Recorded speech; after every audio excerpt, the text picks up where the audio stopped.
বাবা রে বাবা, কি করুন! সূর্যি মামা, তুমি তোমার তেজ যদি একটু কমাও তাহলে বড় ভালো হয়। বৃষ্টিরও তো দেখা নেই। মরণ, খালি বসে আছো কেন? রাজসভাতে যাওয়া নেই? গিন্নি, আছে, যাওয়া আছে, তবে আজ সবাই একটু দেরি করে যাবে। খুব গরম পড়েছে কিনা। আরে বাস, গিন্নি, দেখেছো? তোমাকে তো সারা জীবন দেখে আসছি গো, নতুন করে আর কি দেখার আছে? আমাকে না, আমাকে না, নারকোল গাছে দেখো কত ডাব হয়ে রয়েছে। দেখেছি, ডাবের জল পেট ঠান্ডা করে শুনেছি, তবে কারো মাথা বিগড়লে মাথা ঠান্ডা করে না। আমি তোমার মাথা ঠান্ডা করার কথা ভাবছি না গিন্নি। কি? শোনো, ডাব অনেক হয়েছে, কিছু ডাব পেড়ে নিয়ে যাই মহারাজের জন্য। মহারাজ ভারী খুশি হবেন। সে তো বুঝলাম, কিন্তু এত ডাব পারবে কে? তুমি বলি বুড়ো বয়সে কি হাত পা ভেঙে শুয়ে থাকতে চাও? ওই যে এই গুলটে, ন্যাপলা, এদিকে আয় তো। এই যে, এখন আমার একটা কাজ কর দেখি। কি কাজ দাদু? ডাব পারতে হবে, বুঝলি? কিন্তু আমি ডাব নারকল কিচ্ছু খাবো না। আচ্ছা আচ্ছা, তোদের জন্য বিকেল বেলা মুড়ির মোয়া নিয়ে আসবো, কেমন?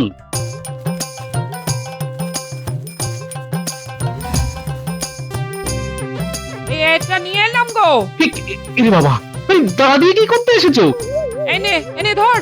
ও, আমি ভাবলাম বুঝি। বলো যত সব আজগুবি চিন্তা মাথায়, সাধে কি বলি মাথা বিগড়েছে? বাবা বাবা, দেখেছো গিন্নি কিরকম হনুমানের মতন উঠে গেল?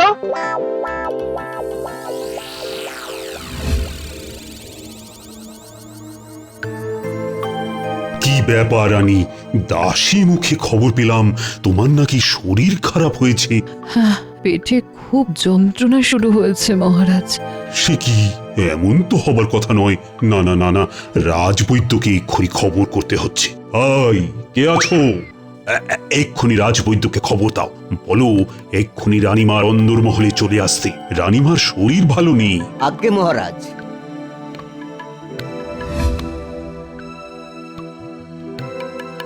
প্রণাম মহারাজ। প্রণাম রানীমা। রানীমাকে দেখুন তো। কি হয়েছে রানীমা? আপনাকে বেশ দুর্বলও দেখছি। পেটে খুব যন্ত্রণা শুরু হয়েছে। নারীর গতিও খুব কম, দুর্বলতা আছে। জিভটা একটু দেখি রানীমা। কি বুঝলে কবিরাজ?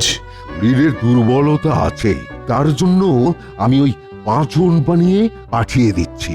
দিনে 5 বার সেই পাঁচন 3 দিন খেতে হবে। ওরে বাবা! একই সাথে রানীমার পেট গরমও হয়েছে।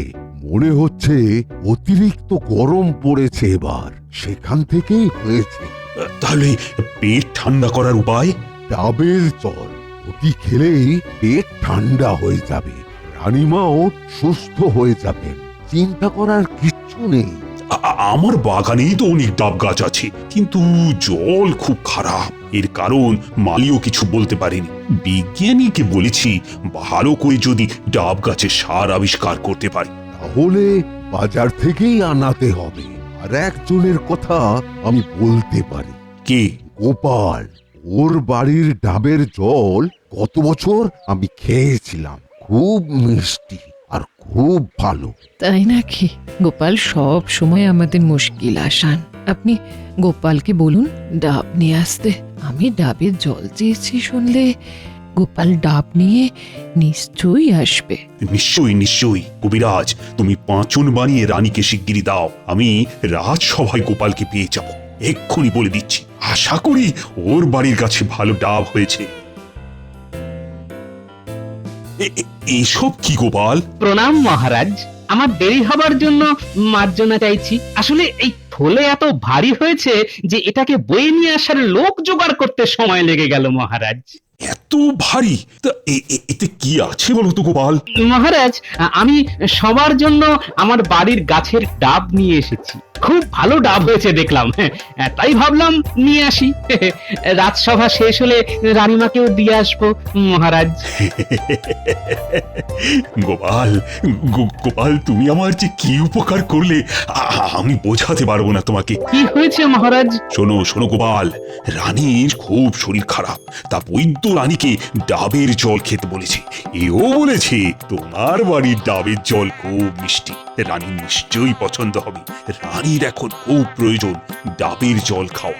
সে কি মহারাজ, তাহলে তো আর বিলম্বের কোনো প্রশ্নই ওঠে না মহারাজ। চলুন চলুন, এক্ষুনি রানীমার কক্ষে চলুন। হ্যাঁ হ্যাঁ হ্যাঁ, সেটাই দরকার। তা তোমার গাছে আরো ডাব আছে তো? বিলক্ষণ মহারাজ, অনেক ডাব হয়েছে। ও, বেশ বেশ বেশ। শোনো, আজকের মতো রাজসভা এখানেই শেষ। আবার গোপাল মুশকিল আসান, না, শুধু ডাবের জল খাইয়ে মহারাজ আর রানীমার আরো প্রিয় হয়ে ওঠা আমি কিছুতেই হতে দেব না গোপাল।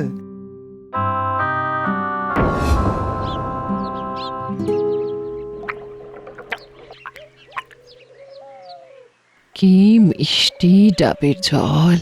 তুমি আমার বড় উপকার করলে গোপাল। আমার শরীর এখন অনেকটাই সুস্থ লাগছে। বলো গোপাল, তুমি কি চাও? কি বলছেন রানীমা, বাড়ির গাছের ডাবের জল মিষ্টি, এটা হলো আমার সৌভাগ্য রানীমা। সেই ডাবের জল রানীমা খেয়ে সুস্থ হবেন, এটা হলো আমার পরম সৌভাগ্য। রানীমা খুশি হয়েছেন, এটি হলো আমার অতি পরম সৌভাগ্য। তবে গোপাল, তোমাকে কিন্তু রোজ 2টি করে ডাব নিয়ে আসতে হবে রানীমার জন্য। কি পারবে তো? বলেন কি মহারাজ, এই সামান্য কাজটুকু করতে পারবো না? নিশ্চয়ই আমি ডাব নিয়ে আসবো মহারাজ।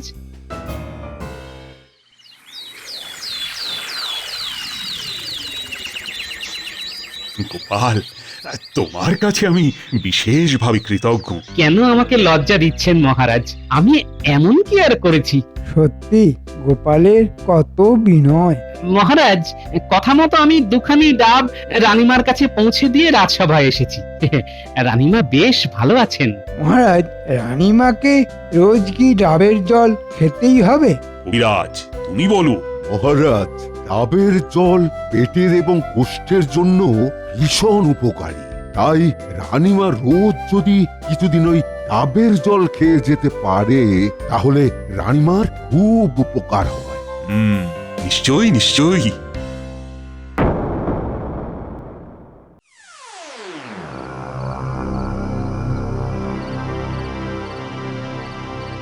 আপনি বলুন মন্ত্রীমশাই, কি করতে হবে? এক লাহমাই করে ফেলবো, শুধু আপনি আমাদের দিকটা একটু দেখবেন। ওদের চিন্তা করতে হবে না, শুধু আমার কাজটা করে দিলেই হলো। বলুন তো, ওই গাছটা কেটে উড়িয়ে দিচ্ছি। চুপ কর গাধা, গাছ কেটে ফেললে সবাই সন্দেহ করবে, এমনকি জেনেও যেতে পারে যে কারা গাছ কেটেছে, কেন কেটেছে। তাহলে এটা খুব মজার কাজ, কিন্তু সোজা কাজ নয় মোটেই। মজার কাজ? দেখুন মন্ত্রীমশাই, কাজ হয়ে গেলে তারপর আপনি ওই আমাদেরকে নিয়ে মজা করবেন না তো?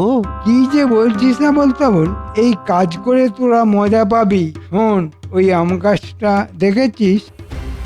হ্যাঁ, ওই গাছে উঠে ঘাপটি মেরে বসে থাকবি, আর দেখিস কেউ যেন দেখতে না পায়। তারপর কি করতে হবে? কোনো লোকজন এদিকে এই ডাব গাছের সামনে এলেই আম গাছ থেকে ওই ডাব গাছে গুলতে ছুঁড়ে ডাব ফেলতে হবে, তাহলে লোকজন ভূতের ভয় পেয়ে যাবে। এই কাজ এ তো আমরা কত করেছি। আমার হাতের নিশানায় একটা ডাবও বাদ যায় না। বাহ বাহ, হ্যাঁ, এটা খুব মজার কাজ। সবাই ভাববে যে ডাব গাছে ভূত আছে। তাহলে কাল সকাল থেকে এই কাজে লেগে পড়। শুধু একটা কথা লক্ষ্য রাখবি, গোপাল বা ওর কোনো নাতি পুতিদের সঙ্গে এটা করবি না, তাহলে কিন্তু ওরা বুঝে যাবে। বুঝতে পারলে? হ্যাঁ, খুব বুঝেছি। ওদের সাথে পরে দেখা হবে, এখন কাজে লেগে পড়।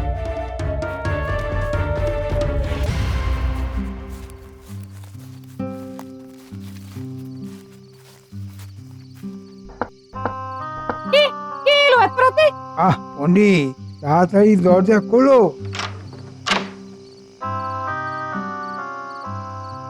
কি ব্যাপার মন্ত্রীমশাই, এত রাতে? শোনো পণ্ডিত, গোপালের ডাবের জল নিয়ে এত আদিক্ষেতা আমার বরদাস্ত হচ্ছে না। হ্যাঁ, কিন্তু আমি কি করতে পারি? অনেক কিছু, ভালো করে বোঝো। মহারাজের বাগানে ডাবের জল একেবারেই পানসে। এখন কোনোভাবে গোপালের বাড়ি থেকে ওই ডাব নিয়ে আসা যদি আটকানো যায়। তাহলে মহারাজ মন্ত্রীমশাইকে বরাদ দেবে বাজার থেকে রানীর জন্য ডাব নিয়ে আসতে। সেই ডাব আনার খরচের লভ্যাংশ তুমিও পেতে পারো, যদি আমার কথা শোনো। মানে কিভাবে? আমি কি করব? তোমাকে কাল রাজসভায় বলতে হবে গোপালের ডাব গাছে ভূত আছে। তুমি প্রমাণ পেয়েছো। কেউ ওই গাছের পাশ দিয়ে গেলে ডাব নিজে থেকে নিচে এসে পড়ছে, কারো মাথায় যখন খুশি পড়তে পারে। এটা তো বেলগাছ নয়, তাই ব্রহ্মদত্তের কথা বলা যাবে না, তবে আরো ভয়ঙ্কর কোনো ভূতের কথা বলা যাবেই।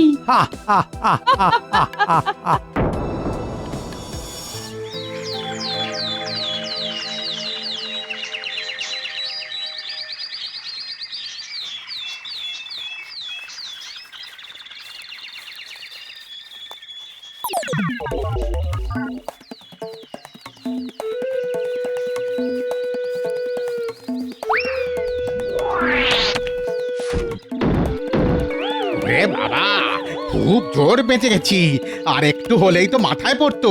চল যাওয়া যাক। ওরে বাবা রে, গেছি রে। ওরে বাবা রে, ওরে বাবা রে, ওরে বাবা রে। এ আবার কিরকম ভৌতিক কাণ্ড রে, এভাবে ডাব পড়তে তো কোনোদিন দেখিনি। চল চল চল, শিগগির শিগগির এখান থেকে চল। কি ব্যাপার, তোমরা এই সকাল সকাল দৌড়ে দৌড়ে কোথায় যাচ্ছ? পণ্ডিত মশাই, আপনাকে আপনাকে পেয়ে ভালো হয়েছে। আচ্ছা আচ্ছা, ওই গোপালের বাড়ির সামনে যে ডাব গাছ দেখা যাচ্ছে। হ্যাঁ, দেখতে পাচ্ছি। ওই গাছে বিখ্যাত ভূত আছে। সে কি, নারকোল গাছে ভূত? বেল গাছেই তো থাকে শুনেছি। এ কি, তোমার মাথা দেখছি আলুর মতন ফুলে গেছে। ডাব ডাব আমার মাথায় পড়েছে। আচ্ছা, তোমরা চলো আমার সাথে, দেখা যাক। ঘটা তৈরি। হ্যাঁ, দেখিস এমন ভাবে কুলতি ছুটতে হবে যাতে ওই পণ্ডিতের পায়ের কাছে ডাব পড়ে। ওরে বাবা রে, ওরে বাবা রে, এই এই ডাব গাছে সত্যি ভূত আছে। পালা এখান থেকে, পালা। আমি যা বলার তার সবাই বলবো, তোমরা চিন্তা করো না, ওই গাছে সত্যিই ভূত আছে। কিন্তু এ কি করে সম্ভব মহারাজ? আমি আমার নাতিদের দিয়ে রোজ ডাব পাড়াচ্ছি, কই কোথাও তো কোনো সমস্যা নেই। গোপাল, এ কথা কেউ বলছে না যে তুমি ভূত পোষো, কিন্তু ওই গাছে ভূত আছে এটা প্রমাণিত। কি বলো পণ্ডিত? প্রথমেই বলি মহারাজ, আমি 100% নিশ্চিত ওই গাছে ভূত আছে। আমি নিজে দেখেছি। পণ্ডিত, তুমি নিজে দিনের বেলা ভূত দেখলে?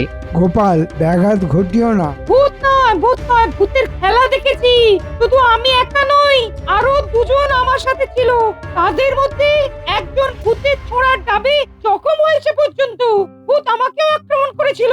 আচ্ছা পণ্ডিত, তুমি অত সকালে আমার বাড়ির সামনে নারকেল গাছ দেখতে এসেছিলে বুঝি? না মানে কোনোদিন তো এই সময় তোমাকে ওখানে দেখা যায় না, তাই বলছি আর কি। কি বলবো বলো তো গোপাল, আমি যে তোমার বাড়িতেই যাচ্ছিলাম, ভাবলাম যাই একটু গোপালের বাড়িতে গেলে গোপাল নিশ্চয়ই আমাকে একটু ডাবের জল খাওয়ার অনুরোধ করবে, কিন্তু তোমার গাছের ভূত যে হিল পাটকেলের মতন ডাব তুলে মারবে তা কি করে বুঝবো বলো? বেশ, তা কারা ছিল তোমার সাথে? কি জানো গোপাল, আমার পিঠটা পুঁতে নিয়ে আমি তো আর ভূতের ওঝা নই, তবে তুমি চাইলে তারা নিশ্চয়ই রাজসভায় এসে রাজাকে বলবে। মহারাজ, আমার মনে হচ্ছে সত্যি ওই গাছে ভূত আছে, আর সবার মঙ্গলের জন্য ওই গাছ কেটে ফেলাই উচিত। কিন্তু ডাবের জল বড় মিষ্টি, রানীর খুব উপকার হয়েছে। আপনি কিচ্ছু চিন্তা করবেন না মহারাজ, আমি খুব ভালো বাজারের সেরা মিষ্টি ডাব রানীমার জন্য নিয়ে আসবো। প্রথম কথা মহারাজ, আমি বিশ্বাস করি না ওই গাছে ভূত আছে। গোপাল, কথাটা বিশ্বাস বা অবিশ্বাস নয়, কিন্তু মহারাজ তাহলে আজকেই কাঠুরে নিয়ে যাচ্ছি গাছ কাটার জন্য। না না না না, আজকেই দরকার নেই। আমি কালকে পর্যন্ত দেখতে চাই। আমিও জানতে চাই মহারাজ, সত্যি ওখানে ভূত আছে কিনা।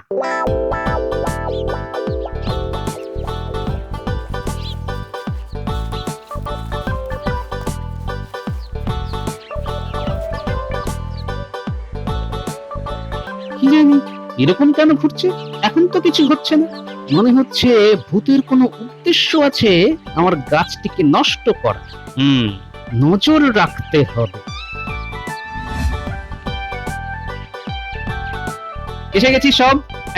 এই নে মুরগির মোয়া।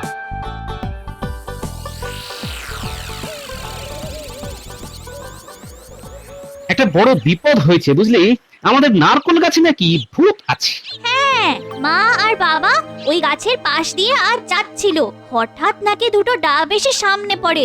আবার ফেরার সময়ও একই কাণ্ড হয়েছে। মা বাবা খুব ভয় পেয়ে গেছে। না না, কিন্তু আমি ভাবছি এতে ভয় পাবার কিছু নেই, মানে ভূতের ভয়। কিন্তু কেউ ভূত হয়ে চুপি চুপি লোকজনকে ভয় দেখাচ্ছে কিনা সেটাও দেখতে হবে বুঝলি। তাহলে আমরা একটু লক্ষ্য রাখি দূর থেকে কেউ এরকম কিছু করছে কিনা। হ্যাঁ, সবাই একটু লক্ষ্য রাখিস তো।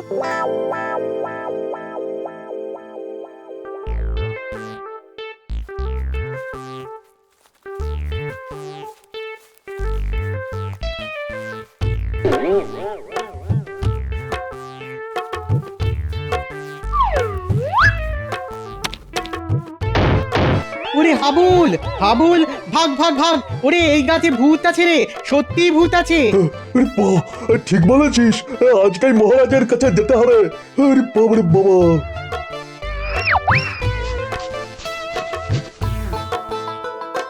তোরা ঠিক দেখেছিস? আগো দাদু, ওই আম গাছ থেকে একটা গুলতির মতো জিনিস ছুটে যাচ্ছে আর ডাব পড়ছে।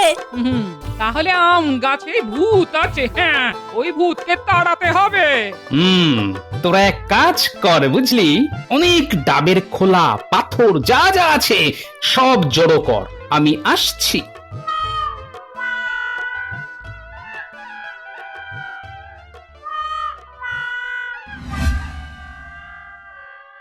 যা শুনছি আর যা বুঝছি, আজকেই আমাদের কাজ শেষ। আর মন্ত্রী মশাই আমাদেরকে অনেক মোহর বকশিস দেবে বলেছে। কাজ করছি বটে, কিন্তু মন্ত্রীর কথায় কোনো বিশ্বাস নেই বুঝলি, যতক্ষণ হাতে করে না দিচ্ছে। এই রে, এ কি? এই ডাব পাথর আমাদের দিকে উড়ে আসছে। ঘটা পরিবারে গেছি রে। বাঁচাও, বাপ রে বাপ, বাঁচাও, বাঁচাও, বাপ রে বাঁচাও।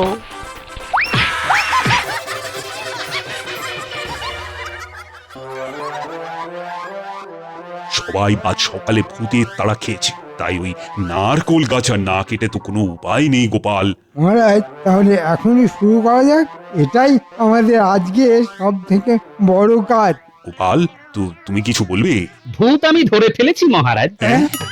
মহারাজ যদি একটু কষ্ট করে আসেন তাহলে নিজের চোখেই ভূত দেখবেন। এসব বলছো গোপাল? তুমি এভাবে মহারাজের অমূল্য সময় নষ্ট করতে পারো না। আমি সবাইকেই অনুরোধ করব ভূত দেখতে যাবার জন্য, রানীমাকেও জানিয়েছি। রানীমা ইতিমধ্যে চলেও গেছেন। সে কি? তাহলে তো যেতেই হয়। সর্বনাশ!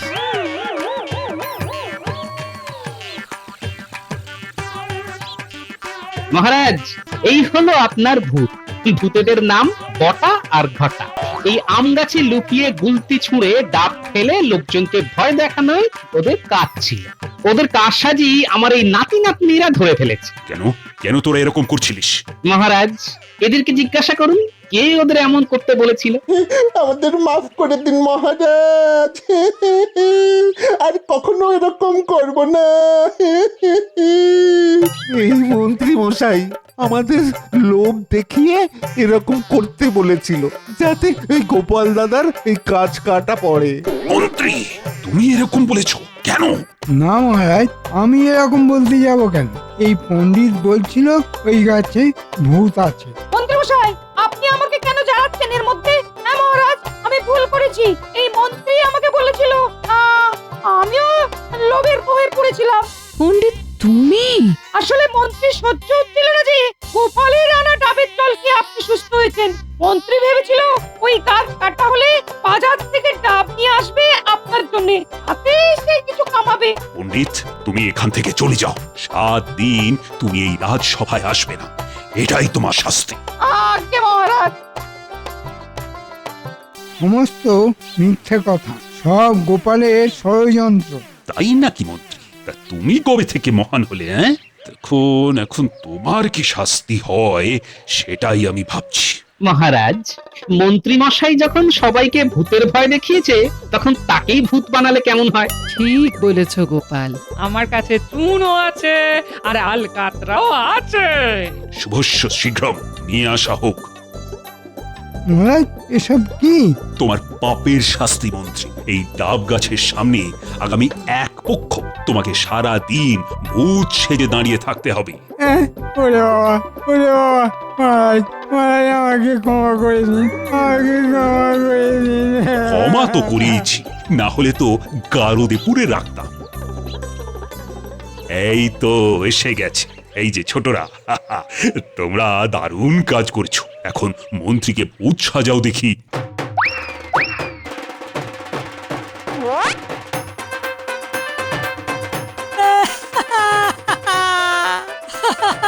লাগা লাগা লাগা, পুরো ভূত লাগছে। বেশ লাগছে। মহারাজ, মহারাজ আমাকে ক্ষমা করে দিন, ক্ষমা করে দিন। ওই যে ভূতের কান্নার শব্দ আসছে।